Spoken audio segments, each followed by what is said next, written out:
Hey everybody, thank you so much for joining me for another episode of 10 Minute Tuesday. If you haven't already, please like, share, and subscribe. I have Courtney on here. Courtney, how are you doing today? I'm great. How are you? I'm good. Appreciate you taking time out to do a 10 Minute Tuesday.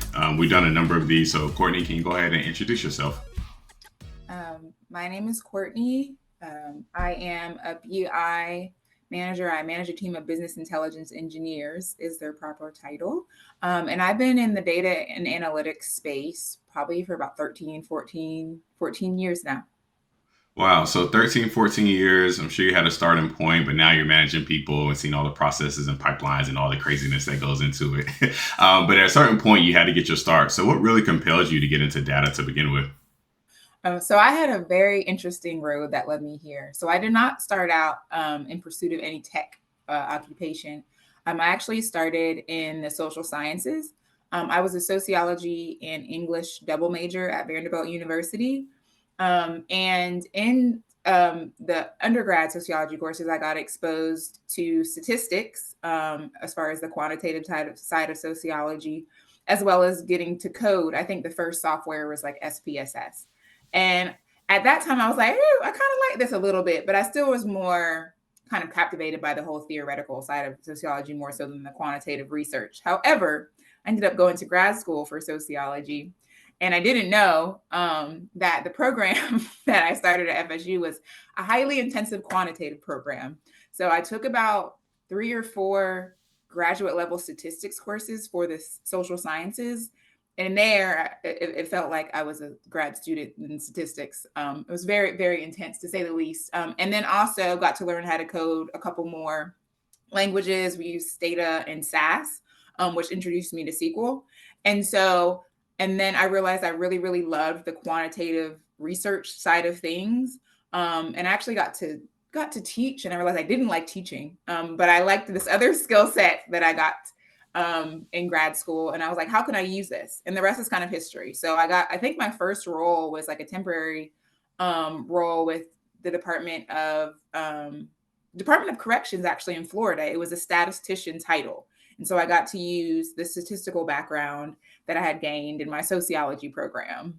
Who would have thought? It all comes full circle. It all comes full circle. It's crazy how it works out. It's actually funny that I've done a number of these and just people in the network that I have. Like a lot of people do get their start in sociology from that exposure of, like you said, the quantitative, the numerical pieces of it, and bringing that together and kind of the storytelling piece that comes behind sociology as well. So that's always fascinating when I hear that. All right. So understanding your journey, right? You've done a number of things, but at certain points, there's probably been a job that has not been your favorite, and doesn't necessarily have to be data related. But what's been your least favorite job to date that you've had? So I had a very short tenure at a credit bureau, but it was a credit bureau for what's the proper terms? They call them unbanked people, people that have in the mainstream credit scores, their credit score is very low. Well, they're still able to get credit through an alternative means of credit assessment. And there are these credit bureaus that actually specialize in that. And so I worked for one of them, and we did credit risk score modeling. Honestly, the job, I learned a lot, even though I was only there for probably like 2 months. I learned a lot from just the statistics side. And actually, I think it ramped up my SAS, like applicable SAS knowledge for doing data analytics. Like it grew 10 times in that 2 months. I think it was just the actual role. It didn't sit well with me because I saw just the data, the alternative forms of data that are used to determine if someone is even eligible for a 10% interest rate on something. Yeah. It like morally, it didn't sit right with me because those, what we were producing was, in my opinion, helping people to be exploited financially.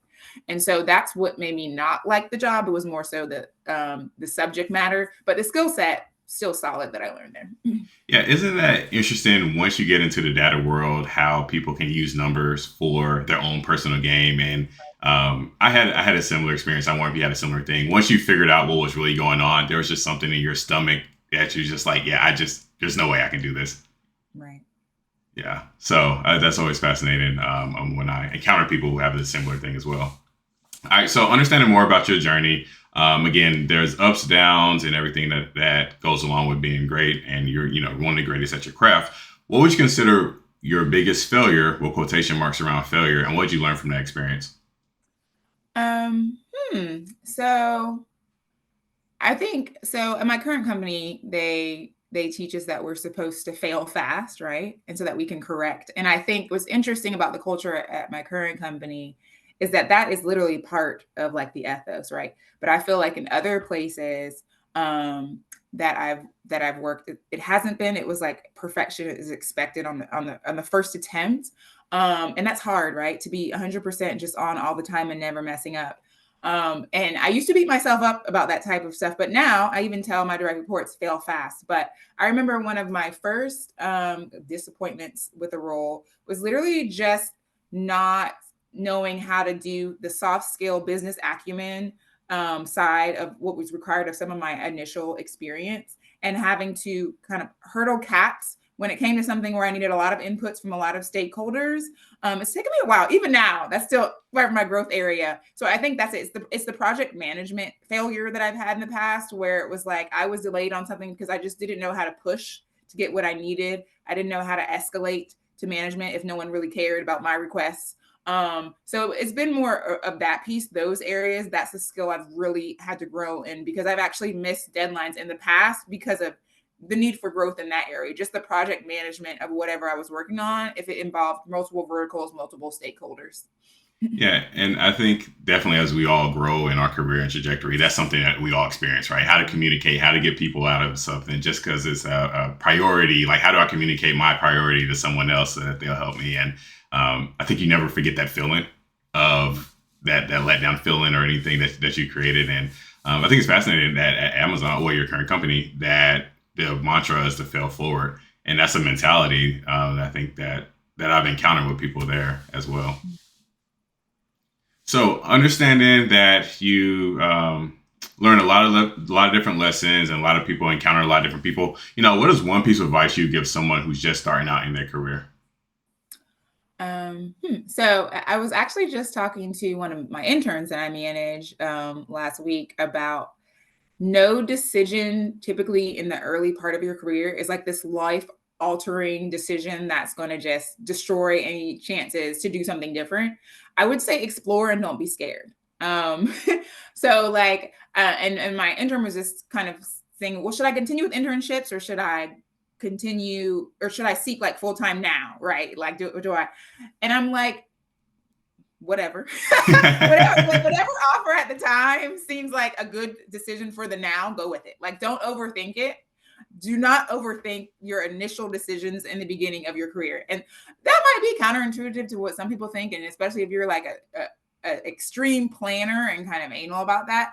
But every opportunity that you get can lead to another opportunity, can lead to another opportunity. Like, it's not, there's nothing final in the first few years of your career. If you don't like it, try something new. And that's what I would say. Like, don't be scared to just make a decision, go for it, try it. If you hate it, pivot and go somewhere else. One of the things that I do love about Amazon is that is very much part of the culture there as well, and that people do change roles simply because it wasn't a good fit. If you have the skill sets and you are performing, in your current role, but you just hate it, right? Like, there's opportunity to move. And I really wish that a lot of other companies had that opportunity, because really, like, especially when you're just starting out, like, try different things, figure out what you love. Don't be pigeonholed, and just don't be scared to just try something. Eeny, meeny, miny, mo. I'm gonna go with that. I love Right. it.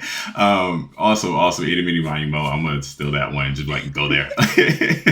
All right, so kind of a curveball question here, but I get a lot of people who are again starting out in their career, or they're trying to pivot, and someone could watch this and be like, "Oh my God, you're a BI manager for Amazon. I would love to work at Amazon." So for someone who, let's say, started out or left undergrad or left a boot camp or whatever to try and get that first position, what is something that they can do to really help themselves stand out in a pool full of crazy amount of applicants? Yes. So I think so, because of the way that recruitment works at a company like Amazon, having a very solid resume first, because that's the first barrier, right? That talks about results. So companies now, it's like just listing your credentials, and it's not really going to cut it. You need to have some proof of results. So, and what that looks like though in education, perfect example is making sure that the projects that you work on, there's a way that you can actually display some type of value add, right? So like if you're working on a master's thesis, don't just pick a random subject that's like irrelevant, right? Like really research what area you want to go into and see what matters in that field, so that when if you're talking about master's thesis results in a resume or in an interview, like that it's relevant to the topic, right? So like even without professional experience, make sure the exposure that you get and what you're working on is like relevant in your field, right? Like that it has the buzzwords that people care about. But then moving on to like just lower level of experience, like internships, et cetera, which I think is important now, finding some way to get your foot in the door, even if you're not making that much money, but so that you can produce, right? So that you can perform, so that on your resume it says, hey, I help increase proficiency of this manual process by creating this automation by 30%. You know what I'm saying? Like figure out a way to show you've delivered and that you've added value. Like that's what stands out in resumes. That's what gets to the next step. That's what stands out in phone screenings. And then of course, once you get to where you're actually in rooms with people for the company, those are the things you're talking about. They want to know what you have done. So make sure that what you spend your time, when you spend your time building your skills and your experience, that these are value add like results, that you've actually driven something. Do not get bogged down in just doing something for the sake of doing it, right? And then thinking that's going to cut it, because I think that those are the applications that people don't care about anymore, right? Yeah. In a competitive, like, how did you contribute to solving a problem, to making a process better? Those are the things that we want to see when we're reviewing applicants. Love that. Great advice. I'm pretty sure I'm going to make this a social media clip that goes out so people can hear that piece all around. That's fantastic. All right. Last question for you, Courtney. Tell me about the most influential people in your life and how they made an impact on you. So my mother would probably be the first one. I don't know if that's cliche to say, but my mom was a single parent, and she has 2 kids, me and my sister. And I just applaud her. She came from humble means. She's college educated, but she had a very middle class, job. Like we weren't super affluent. We were well off. We were middle class, but we weren't super affluent. And I just feel like me and my sister were just always motivated by her to just always try our hardest, always look for opportunities to get exposure to things to help us later on in life. Like she just was very pro, like, I want you to do even better than me, right? And as a result of just the way that she raised us and how she was always like, she didn't play about grades, she didn't play about behavior, very loving woman, but still very serious about, I'm trying to set you up to have a future above even what you've experienced with me. And I think as a result of that, me and my sister have done pretty well for ourselves. My sister is actually a biomedical engineer with 2 degrees. So, nice. So yeah.